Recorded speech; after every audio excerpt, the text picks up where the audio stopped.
Tell us about it. It's a flying fish instead. It smells.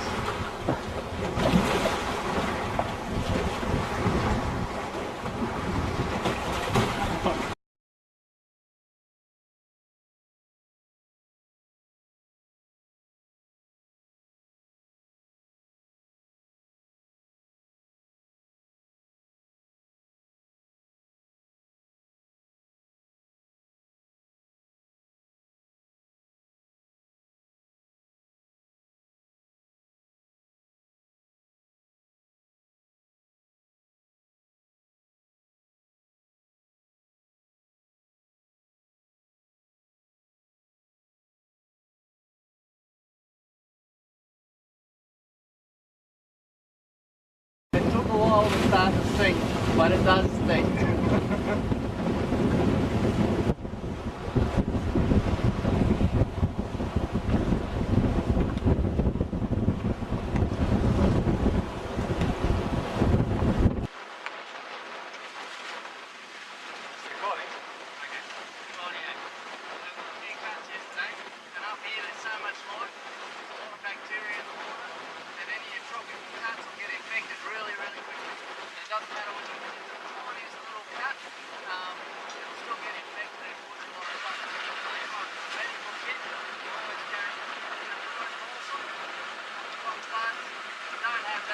Something to get in there, kill the bacteria, dry it out, give it some time to heal. So this stuff stings like anything. So here we go. But I've got a big challenge to tow it to do.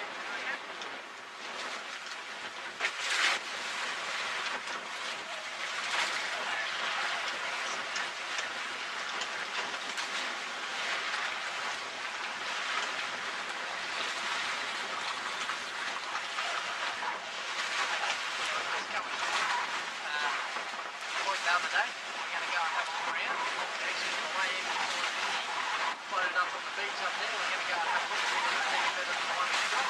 And on the way back down, we're going to see whether we can find a crayfish in the rocks. So, it might be crayfish and mud crab for dinner.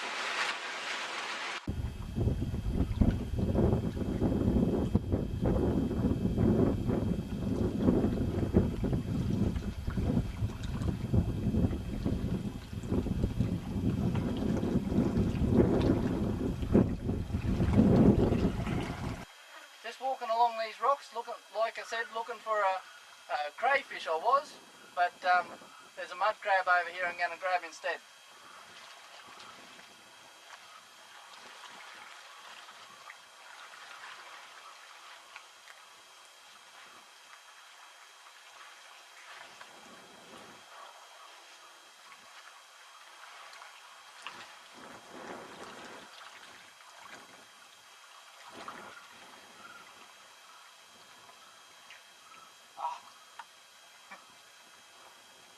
Gone in under this. Got the spear gun. We'll just see whether we can chase him out the other side. This acre of blood.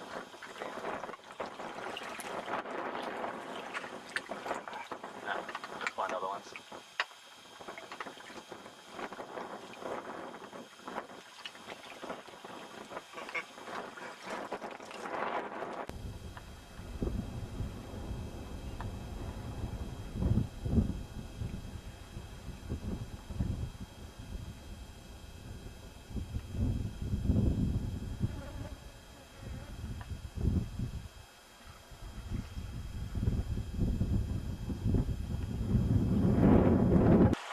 Rightio, I found a good mud crab here.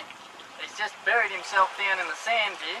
Now, we had a couple others, but as soon as they go in under the rocks, that's it, you can't get them out. So that's why we've got to have the spear gun while we're trying to get muddies around rocks. It's the only way to do it. This one here is a legal size, right? And so we're just going to pop a spear in him and stop him getting anywhere. But you see how he's buried down in the sand? Right? He's quite happy there. He doesn't think that anyone's after him.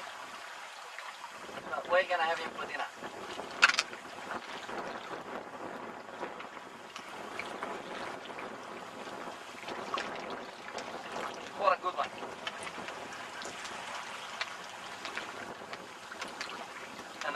nipper's in there too. So I'll grab that other nipper out.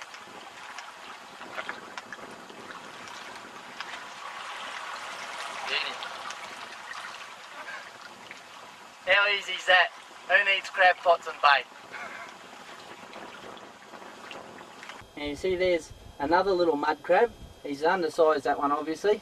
But you see how they bury themselves down and hide in the sand? Now you can actually walk along the sand in some of these places and just spot a bit of them sticking out of the sand like that, pick them up, grab for dinner. Give him a poke. Oh yeah. Just have a look at this one.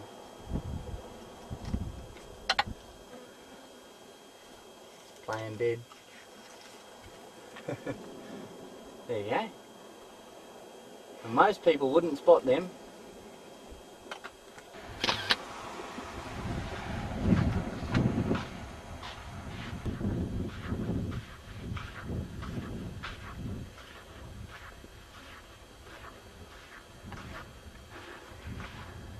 It looks like this dinghy's seen better days.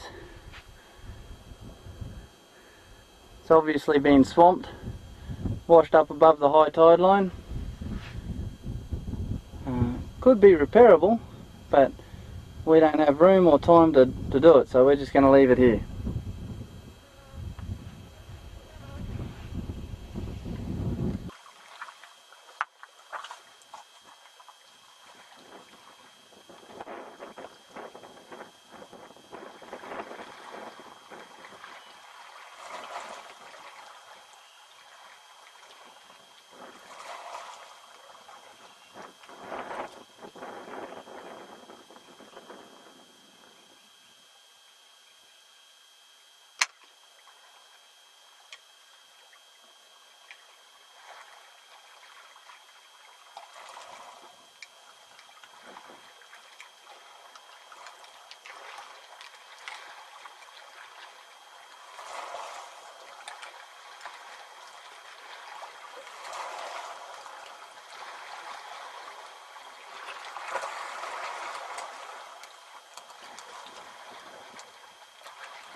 Got him!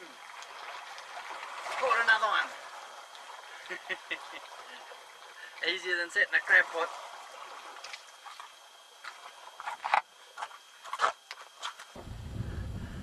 Alright, John's just cooking up the crabs now on our little porter gas. We've broken them up so that then we can fit a couple of them in the pot at a time. A couple of inches of water, put the lid on top and we steam them up. It's the best way to cook them really.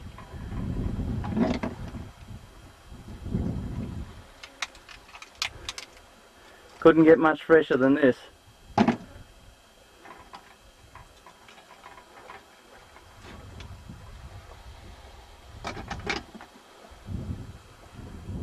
And what a beautiful place to have dinner.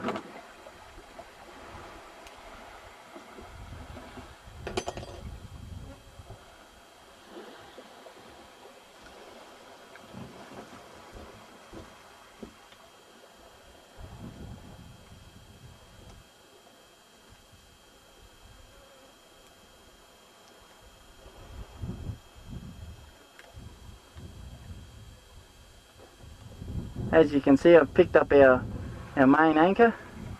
The tide's out at the moment. We put it up there because we didn't know which way the tide was going, but it's obviously going out. I've run it out behind us now, and so when the tide comes in, we'll pull the boat back out a bit, set us away from the mosquitoes and the sandflies for the night.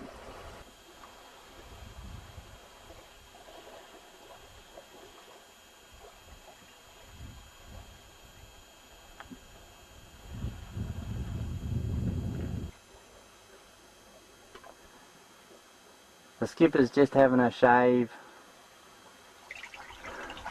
Only the officers are allowed a water ration for shaving. Salt water. Bubbling away beautifully.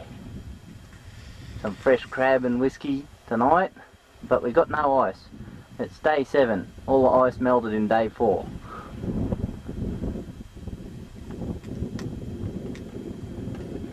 Still, who's complaining?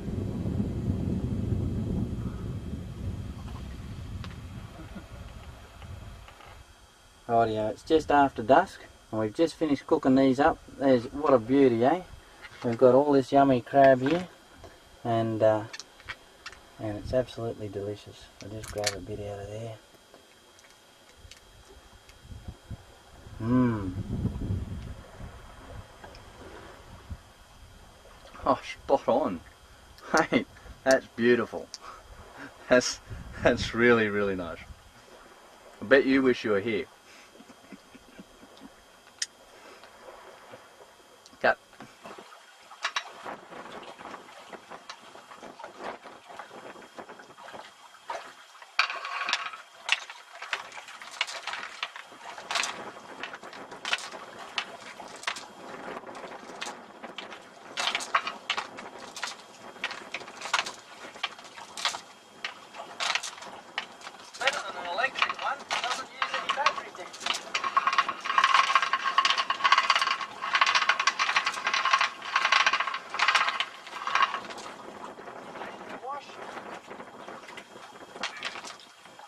Probably a bit big anchor for this little boat, but it stops us going anywhere during the night. It's worth a good night's sleep. Put it over here, I think. Alright.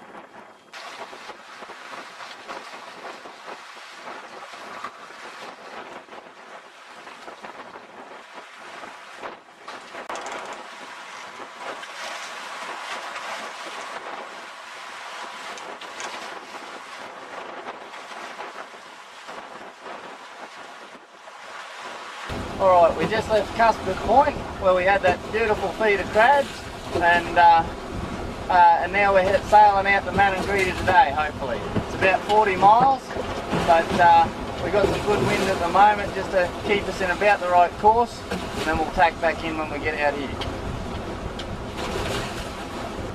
Now, this is day 8 and there's nowhere out here to get out of the sun. Occasionally you get a tack where you're in the shade of the sail, but for the most part you're in the sun all the time. So every morning we go through a regime of putting these frill neck hats on, sunglasses, long pants, long sleeve shirt, and before we put all that on we put a bit of sunscreen on. The sunscreen's on the deck all the time, put on our feet, our hands, faces and neck all the time. So 8 days out in the sun and none of us have got sunburnt yet. Sunburn's a big issue out here. If you do get sunburned, you're 100 miles from anywhere to get any help, and sunburn can cause a lot of dehydration too, and we don't want that. You can actually get quite sick. So we make sure that we keep the sunscreen on, slip, slop, slap, and have a good trip.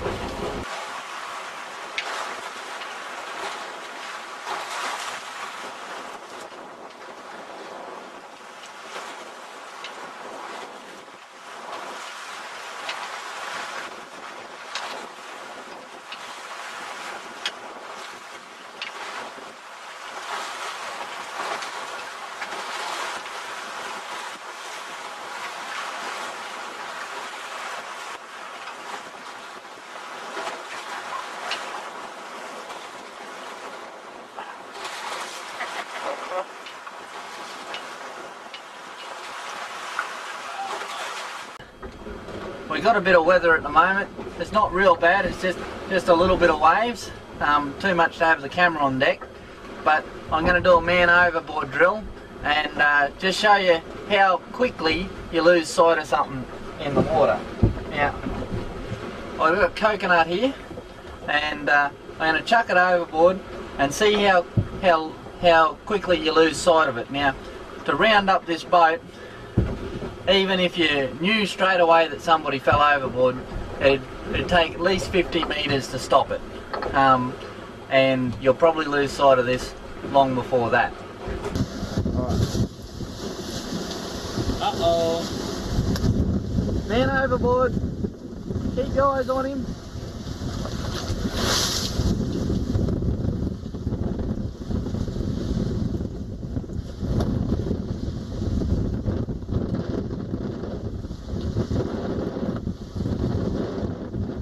Where'd he go? There he is.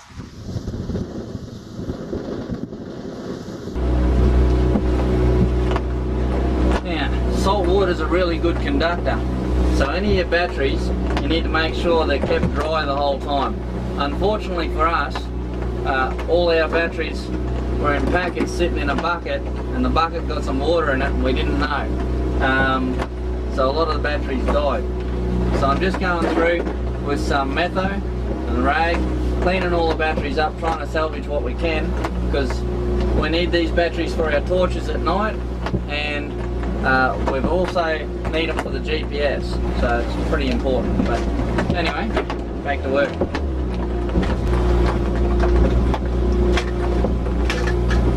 Took all the old ones out. Make sure you carry a bin with you. Rubbish needs to go ashore, not chucked in the ocean. Put these in here.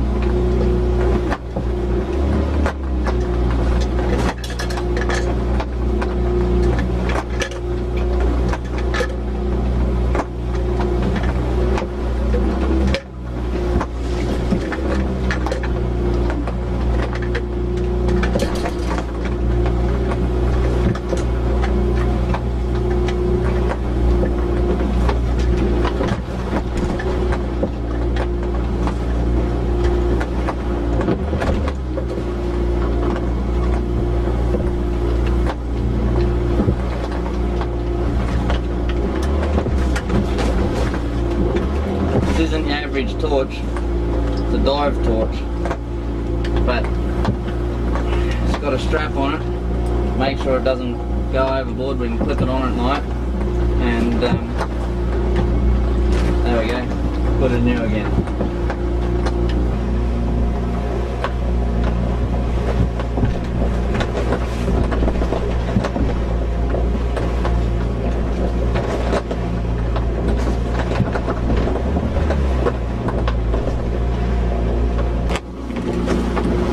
Well, that was interesting. The Coast Watch plane just buzzed us, and they put a call out for the white catamaran with the numbers 2-4 on the side, which would be us.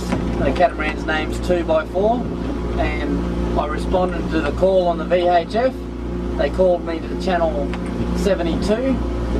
We